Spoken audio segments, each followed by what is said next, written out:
కానీ దేవునికి వచ్చినటువంటి ఏ చిన్న అనుమానానికైనా మన హృదయం తావిస్తే మనం విశ్వాసాల వరుసలో ఎంచబడం, కానీ ఇంకా మనలో ఏదో వెలితిగా అవిశ్వాసం నిలిచుంటా ఉంది. కానీ గుర్తుపెట్టుకోండి, అవిశ్వాసంతో నింపబడినటువంటి జీవితాల కంటే విశ్వాసంతో నింపబడినటువంటి జీవితాలు ఆయన రక్షణ పొందుతాయి అనేది వాస్తవం. అందుకని బైబిల్ మాట్లాడుతుంది, యేసు ప్రభు అని మనము నోటితో ఒప్పుకొని ఆయన మృతుల్లో నుండి లేపబడ్డాడనేటువంటి విశ్వాసాన్ని మన హృదయం అందు కలిగినప్పుడు మనం రక్షించబడతాం. ఇప్పుడు తోమా కూడా అవిశ్వాసంలో నుంచి విశ్వాసంలోనికి వచ్చిన తర్వాత తన సందేహాలన్నీ కూడా నివృత్తి చేసుకునే అవకాశము యేసుక్రీస్తు వారు ఇచ్చిన తర్వాత తన నోటితో ఒప్పుకున్నటువంటి తన హృదయం నిండా నింపబడినటువంటి విశ్వాసంతో ఒప్పుకున్న మాట ఏంటి అంటే, నా దేవా నా ప్రభువా. చెప్పండి గట్టిగా మాట, నా దేవా నా ప్రభువా అని ఒప్పుకున్నాడు.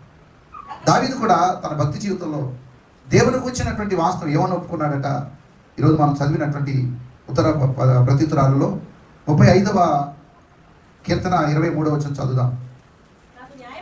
నాకు న్యాయము తీర్చుటకు మేలుకొనుము, నా దేవా నా ప్రభువా, నా పక్షమున వ్యాజ్యమాడుటకు లెమ్ము.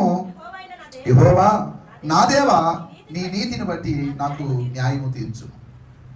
దావీదు తను ఎదుర్కొన్నటువంటి శ్రమలను బట్టి, ఇబ్బందులను బట్టి, తన దురవస్థతో కూడినటువంటి పరిస్థితులను బట్టి దేవుని మీద ఆధారపడినటువంటి వ్యక్తిగా దేవునికి ఏమని ప్రార్థిస్తా ఉన్నాడు.